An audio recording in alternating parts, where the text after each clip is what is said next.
Welcome to bedtime, where whispers soften, worries fade, and slumber calls. As always, I'm Selena, your guide for tonight. Your kindness allows us to continue sharing these calming moments, reaching countless souls across the globe who seek gentle rest. We and they are deeply grateful for your presence and support. At dusk, Luca walked slowly through the city park, enjoying the fresh evening air. He felt something different today, like something was pulling him deeper into the park. Suddenly, among the lush trees, he found an old gate almost completely covered by creeping vines. Without any clear reason, Luca felt a strange curiosity. His eyes were drawn to the gate, which seemed to be calling him closer. Without much thought, he took a step toward it. The gate slowly opened, even though there was no wind to move it. A soft golden light shone from the entrance, inviting Luca to step through. As soon as he crossed the threshold, he felt warmth wash over him, and the world around him seemed to shift. Walking deeper, Luca found himself in a very different place. The Zoo Fantastic, a mystical zoo full of life and wonder. The small village behind him faded away, replaced by a strange and peaceful atmosphere. The sounds of rustling leaves filled the air, and the scent of lavender and vanilla lingered in the breeze. Luca breathed deeply, trying to process everything that had just happened. As he stood still, something in the air felt like it was watching him, waiting. This place felt unlike any zoo he had ever seen before, filled with mysteries that had yet to be uncovered. Before Luca could wonder any longer, a soft voice called out to him. "Welcome to the Zoo Fantastic, Luca." The voice came from a large tree in the center of the park. Luca turned, but there was no one there. The voice sounded like the wind whispering, yet it was so clear in his ears. A strange feeling filled him, and the curiosity only grew stronger. Luca took another step forward, and with every step, it felt as though something unseen was guiding him. Then he saw movements out of the corner of his eye. Figures moving between the trees. But they weren't people. They were animals moving in ways that felt unusual. Ellie the elephant was peacefully sleeping on a large swing made of clouds, gently swaying in the breeze. Olivio the owl was flying slowly around a tree, carrying a poetry book as though searching for the perfect place to read before bed. Tama the turtle sat by the river, listening to the soothing music of the flowing water, her eyes half closed. These animals didn't speak loudly, but Luca could feel their awareness of him. They observed him from a distance, but no one approached. Luca felt at peace, although a sense of curiosity still lingered in his mind. This world, the Zoo Fantastic, was more than just a zoo. It was a place filled with lessons and mysteries. However, before he could think any further, the voice spoke again, this time much closer. "You haven't been here long, Luca," it whispered. Luca turned, but again no one was around. Luca walked deeper into the Zoo Fantastic. The world he had entered felt full of magic, as though every step he took led him to something new and wondrous. The animals around him, though silent in their actions, seemed to communicate in a way he couldn't quite understand. The atmosphere was thick with mystery, and Luca's curiosity only grew. As he moved forward, he heard the sound of water. Following the sound, Luca arrived at a small pond, its water so clear it seemed to mirror the stars in the sky. In the middle of the pond, a few green frogs sat on rocks, croaking softly in unison. Their voices were gentle, almost like a lullaby, inviting Luca to sit and listen. One of the older frogs leaped onto a large stone by the water's edge and looked at Luca with wise eyes. "Listen to the sounds of nature, Luca. Sleep comes when you listen to the stillness around you, not when you try to silence your mind," it said in a soft croak. Luca sat down quietly by the pond, closing his eyes for a moment to focus on the sounds. The rustling leaves, the gentle bubbling of the water, even the soft whispers of the wind. Each sound became a part of him. He could feel the peace seep into his heart, and slowly, the restlessness in his mind began to fade. After a while, the frog hopped back into the water, leaving Luca in a state of calm. He felt as though he had learned something very important. That peace wasn't something you could force. It had to come naturally. Still reflecting on this, Luca continued on his journey, heading toward the next sound that called to him. It was a voice, this time coming from a wise old owl perched high on a branch of a nearby tree. Olivio the owl was reading poetry aloud, his voice low and soothing, the words blending with the quiet of the night. "Tonight is full of words, Luca," Olivio said as he paused his reading, looking down at him. "Sleep comes not just after peaceful thoughts, but after meaningful ones. Let the words drift into you." Luca stayed silent, listening carefully as the owl continued his poetry. Each word seemed to float on the air, surrounding him in a blanket of comfort. Luca didn't need to understand all the words. He just let them fill his heart, finding peace in the rhythm of the owl's voice. After a while, Olivio closed the book, his eyes gleaming as he flew gently to another tree. Luca sat in the quiet for a moment, contemplating the lesson. Sleep, he realized, wasn't just about letting go of thoughts. It was about letting the right thoughts enter your mind, ones that made you feel at peace. Luca got up and walked slowly, the sense of tranquility surrounding him more deeply than before. Just as he was beginning to feel at ease, he came across a large swing hanging between two massive trees. Ellie the elephant was sleeping soundly, gently swaying in the air. Her large body seemed at ease, rocked by the natural rhythm of the world. Luca paused, watching her. Ellie opened one eye and smiled at him. "Rest doesn't come by force, Luca," she said in a calm, comforting voice. "Rest comes when you are in sync with the world around you. Let yourself be rocked like I am now. The world will carry you when it's time to rest." Luca took a deep breath, absorbing the wisdom in Ellie's words. He smiled, understanding that everything in the zoo fantastic had its own rhythm, its own pace. It wasn't just the animals that were at peace. The entire world around them seemed to be in perfect harmony. As he turned to leave, Luca felt a pull within himself. There was more to this world, more to uncover. Despite the overwhelming peace he had found, something told him he wasn't done learning. There was still something that needed to be understood. The wind shifted, a chill passing through the air. Luca looked ahead, seeing a soft glow coming from deeper within the zoo, beckoning him to come closer. Without a second thought, he followed the light, feeling an unspoken force guiding him toward the unknown. Luca followed the soft glow that seemed to call him deeper into the zoo fantastic. The air around him grew cooler, and he felt the weight of each step he took toward the unknown. As the light drew closer, the atmosphere shifted. There was a quiet anticipation, as if the world itself was waiting for Luca to understand something important. After a short walk, Luca reached a clearing, and in the center stood a large stone circle, glowing with the same soft light he had been following. The glow seemed to come from the ground itself, like the earth was alive with energy.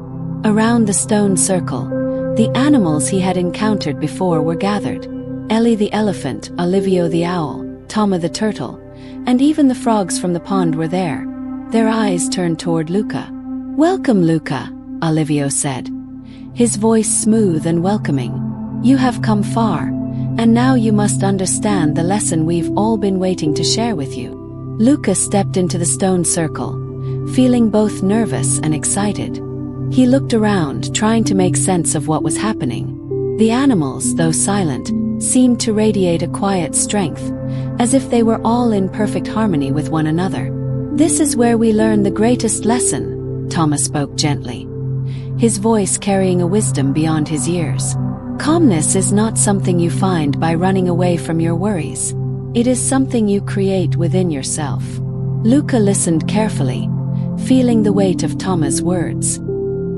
He had come to realize that sleep, peace, and calmness weren't about escaping his thoughts. They were about embracing them, letting them settle naturally. "Every one of us has our own way of finding peace," Ellie added, her eyes filled with understanding. "We all have our rhythms. You must find yours, Luca. Only then will true rest come." Luca felt the full force of their words. He was beginning to understand. The peaceful world of the zoo fantastic was not an escape from his own life. It was a reflection of what he could create within himself. The animals were teaching him how to embrace his own calmness, to let it grow from within and settle into his every thought and action. The soft light from the stones began to brighten, and the animals moved aside, allowing Luca to stand alone in the center of the circle. It was as if the world itself was watching him, waiting for him to realize something important. Luca closed his eyes, taking a deep breath. He remembered the lessons he had learned from each of the animals, the breathing exercises with Tama, the words of Olivio, and the peaceful rhythms of Ellie. He focused on those feelings, allowing them to fill him, grounding him in the present moment. As Luca stood there, surrounded by the gentle glow and the calming presence of the animals, he began to understand. Peace wasn't something he could force, nor was it something he could seek outside of himself. It was already there, waiting to be discovered within. He simply needed to let it flow, to trust that he could find it within his own heart. A sense of serenity washed over him. He felt lighter, as though a burden had been lifted from his chest. His thoughts slowed, and for the first time in what seemed like forever, Luca felt at complete ease with himself. As the light faded and the animals returned to their places, Luca realized that he had learned the greatest lesson of all. The zoo fantastic wasn't just a place, it was a part of him. The calmness, the peace, and the tranquility were always there, waiting for him to embrace them. But there was still something more. Luca looked around, his heart full of gratitude, but also curiosity. What was next? What more could he learn in this magical world? Just as he was about to turn and walk away, the air shifted again, and the faintest whisper echoed in his mind. The journey does not end here, Luca. It has only just begun. With those words, Luca knew that his adventure in the zoo fantastic was far from over. Luca, with a heart full of new understanding, stepped away from the stone circle, the calming glow still lingering in his mind. He felt different, lighter, as if the weight he had carried for so long had been gently lifted. Every breath he took seemed to be filled with the tranquility of the zoo fantastic. But despite the peace he now felt, a quiet longing stirred inside him. There was still something left to uncover, something beyond this peaceful moment. As Luca walked, the path ahead seemed to open up, revealing a wide, open field, bathed in a soft, ethereal light. The air grew cooler as evening settled in, but it was a soothing kind of cold, one that whispered of quiet nights and peaceful rest. In the distance, Luca saw a soft glow. It came from a large tree in the center of the field, its branches reaching toward the stars. Beneath it, a delicate hammock made of intertwined jasmine flowers swayed gently in the breeze. Luca felt drawn to the light, his steps slow but steady as he made his way toward the tree. As he approached, he noticed a white fox sitting nearby. The fox's fur shimmered in the soft light, and its eyes glowed with a quiet wisdom. It looked at Luca with a knowing smile, as though it had been waiting for him. "Welcome, Luca." The fox spoke in a voice so soft it could have been mistaken for the wind. "This is where your journey will pause for now, a place of true rest." Luca looked at the hammock, the soft glow of jasmine flowers inviting him to rest. He had come so far in his journey, learning from the animals of the zoo fantastic, but this moment felt different. The fox's voice, calm and soothing, seemed to guide him to this peaceful place. "The rest you seek is here," the fox continued. "But remember, true peace is not just in sleep. It is in the heart, in accepting the world as it is and yourself as you are. Allow the calm to settle in, and let your body and mind rest together." Luca nodded slowly, feeling the truth of the fox's words. He approached the hammock and lay down, allowing the soft flowers to cradle him. The gentle sway of the hammock reminded him of the lessons he had learned in the stone circle, of the peaceful rhythms of life that were always there if he was willing to embrace them. As he lay there, looking up at the star-filled sky above, he felt the weight of the world melt away. The sounds of nature, gentle winds, the rustling of leaves, the soft hoot of an owl in the distance, all seemed to blend together, creating a lullaby that calmed his mind and body. The fox sat by his side, watching over him with a calm and knowing gaze. The night deepened, and the stars seemed to grow brighter, as if they too were part of the peace that surrounded Luca. For the first time, Luca understood what the animals had been trying to teach him. Sleep wasn't something to be forced or hurried. It was something to be allowed, something to be embraced when the mind and heart were ready.